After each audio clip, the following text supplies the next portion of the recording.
Students. तो आज हमारा न्यू टॉपिक है सेल। तो जैसे कि आपको बताया था कि सेल्स बेसिक यूनिट होते हैं किसी लिविंग ऑर्गेनिज्म के, और तमाम लिविंग ऑर्गेनिज्म सेल्स से मिलके बने हैं। तो देखें, cells are the basic unit of organisms. जितने भी प्लांट्स हैं, एनिमल्स हैं, सब इसी सेल से बने हैं, इसलिए बेसिक यूनिट है लिविंग ऑर्गेनिजम्स का। All tissues and organs are composed of cells. जितने भी टिश्यूज़ हैं या बॉडी में जो ऑर्गन्स हैं वो सारे सेल्स से मिलके बने हैं। There are different type of cells. अब याद रखिएगा, सेल्स की भी मुख्तलिफ़ किस्में हैं। Cells can either be prokaryotic और यूकैरियोटिक। तो याद रखिएगा, सेल्स या तो प्रोकैरियोटिक होते हैं या यूकैरियोटिक होते हैं। जैसे यहाँ पर प्लांट सेल है और ये एनिमल सेल है। तो ये जो सेल्स होते हैं, हमने कहा या तो यूकैरियोटिक होंगे या प्रोकैरियोटिक होंगे। तो प्लांट सेल और एनिमल सेल्स ये होते हैं यूकैरियोटिक। अब यूकैरियोटिक किस वजह से कहा, ये देखें, क्योंकि ये जो एनिमल सेल हम दिखाते हैं आपको, यहाँ इसका ये जो न्यूक्लियस होता है, यहाँ आप देख सकते हैं, ये न्यूक्लियस इनका ट्रू न्यूक्लियस होता है यूकैरियोट्स का। और इनके जो ऑर्गेनल्स हैं जैसे सेंट्रियोल, स्मूथ एंडोप्लाज्मिक रेटिकुलम, ये मेम्ब्रेन बाउंडेड ऑर्गेनल्स होते हैं। तो याद रखिएगा, सेल्स हमने कहा डिफरेंट टाइप्स के हैं। Cell can either be prokaryote और यूकैरियोटिक। यूकैरियोटिक सेल्स है प्रॉपर न्यूक्लियस, जो अभी आपको दिखाया प्रॉपर न्यूक्लियस होगा, एंड मेम्ब्रेन बाउंडेड ऑर्गेनल्स, और इनके ऑर्गेनल्स पे ऊपर कवरिंग होगी, मेम्ब्रेन्स की कवरिंग होगी। Plant and animal cells are eukaryote, और इसकी एग्जांपल क्या है, प्लांट और एनिमल सेल जो अभी आपको दिखाया था। Plant cells are generally cubical shape while animal cells usually spherical.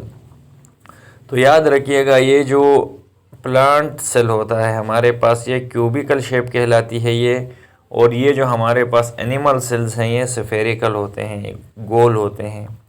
तो ये इनकी शेप भी आपने देख ली। Usually plant cells, animal cells have evolve different organelles to perform specific functions. और इन्हीं प्लांट सेल्स के अंदर मुख्तलिफ ऑर्गेनल्स हैं जो मुख्तलिफ काम कर रहे हैं।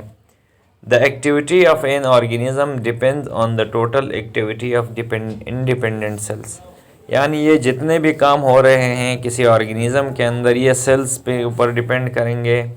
Energy flow occur in cells through breakdown of carbohydrates. ये देखें, ये जो सेल्स के अंदर एनर्जी फ्लो कर रही है ये कैसे होती है, हमारे बॉडी में जो कार्बोहाइड्रेट्स हैं बच्चे, इनकी ब्रेकडाउन होती है। उस प्रोसेस को हम कहते हैं रिस्पायरेशन, और उसके नतीजे में एटीपी की फॉर्म में एनर्जी बनती है, फिर ये फ्लो करती है पूरे बॉडी में। Cell contain information necessary for creation of new cells. याद रखिएगा, नए सेल्स भी बनते हैं, डिवीजन से बनते हैं, माइटोसिस या मियोसिस से। तो ये न्यू सेल्स भी क्या होते हैं, इनमें भी इंफॉर्मेशन होती है नए सेल्स को क्रिएट करने की। और ये जो इंफॉर्मेशन होती है इनमें, इसको हेरिडिटरी इंफॉर्मेशन कहते हैं, and is contain with DNA. और ये डीएनए के अंदर होते हैं, ये डीएनए का स्ट्रक्चर होता है डबल हेलिकल, तो उसमें इंफॉर्मेशन स्टोर होती है। The content of cells from similar species are basically the same. जो सेल के कंटेंट्स हैं, याद रखिएगा, वो बेसिकली सब में सेम होते हैं। जैसे सब में डीएनए होता है, राइबोसोम्स होते हैं, cytoplasm, cell wall, plasma membrane, capsule, ये तकरीबन ऐसे ऑर्गेनल से तकरीबन सेम होते हैं। अब स्टूडेंट्स, हम यहाँ थोड़ा कंपैरिजन करते हैं बिटवीन प्रोकैरियोट्स एंड यूकैरियोट्स। पहले थोड़ा आपको इसकी हिस्ट्री बताते हैं। वो organisms whose cells have membrane bound nucleus are called eukaryotes. यानी हमने कहा जिनका न्यूक्लियस के ऊपर मेम्ब्रेन है वो कहलाते हैं eukaryotes. For Greek words you, यानी ये यूनानी वर्ड यू से निकला जो ट्रू है, और कैरियन का मतलब है न्यूक्लियस। तो जिनमें ट्रू न्यूक्लियस होगा वो यूकैरियोट्स हैं, और ये जो कैरियन लफ्ज़ है ये न्यूक्लियस का है। Organisms who do not have membrane bound structure called prokaryotes. जिनमें मेम्ब्रेन बाउंड ऑर्गेनल्स नहीं होते उन्हें कहते हैं प्रोकैरियोट्स। और प्रो का मतलब है बिफोर या पहले। ये आप नीचे देख सकते हैं, ये बैक्टीरियल सेल वॉल है, और बैक्टीरिया वगैरह आते हैं प्रोकैरियोट्स में, क्योंकि इनमें न्यूक्लियस भी ट्रू नहीं होता और मेम्ब्रेन बाउंड ऑर्गेनल भी नहीं होते। तो ये आपको स्टूडेंट्स एक कंपैरिजन यहाँ दिखाया गया है। पहले तो आपको सेल्यूलर स्ट्रक्चर्स का पता होना चाहिए कि सेल के कौन कौन से स्ट्रक्चर हैं। तो पहले आपको सेल का स्ट्रक्चर दिखाते हैं। तो ये देखें स्टूडेंट्स, ये हमारे पास एनिमल सेल है और ये प्लांट सेल है, और इन दोनों के ये जो स्ट्रक्चर हैं तकरीबन सेम ही हैं। न्यूक्लियस एनिमल सेल भी है और न्यूक्लियस प्लांट सेल में भी होता है, याद रखिएगा। ये यहाँ देखें, ये इनका न्यूक्लियस थोड़ा कॉर्नर पे आया हुआ है प्लांट सेल का। क्यों आया हुआ है? क्योंकि यहाँ एक लार्ज वैक्यूल है, इसने इसको यहाँ पे वो कोने की तरफ कर दिया, बीच में खुद आ गया है। फिर न्यूक्लियर इन्वेलप है, दोनों में होता है, न्यूक्लियर इन्वेलप भी होता है। ये आप देख सकते हैं न्यूक्लियस इधर। ये सेलुलर स्ट्रक्चर्स हैं। फिर nuclear envelope, rough endoplasmic reticulum, इसमें भी रफ एंडोप्लाज्मिक रेटिकुलम है। यहाँ पर भी साइटोप्लाज्म है, इधर भी साइटोप्लाज्म पाया जाता है। प्लाज्मा मेम्ब्रेन, सेंट्रियोल्स, लाइजोसोम्स, अच्छा Golgi body, Golgi complex, mitochondria, vacuole, cell wall, chloroplast. तो ये सेल्यूलर स्ट्रक्चर्स हैं, याद रखिएगा। अब इनका डिफरेंशिएट करते हैं। सेल्यूलर स्ट्रक्चर्स आपको पता चल गए। सबसे पहले प्रोकैरियोट की एग्जांपल्स याद रखिएगा। बैक्टीरिया और साइनोबैक्टीरिया प्रोकैरियोट्स होते हैं, जबकि यूकैरियोट्स में एनिमल और प्लांट्स होते हैं।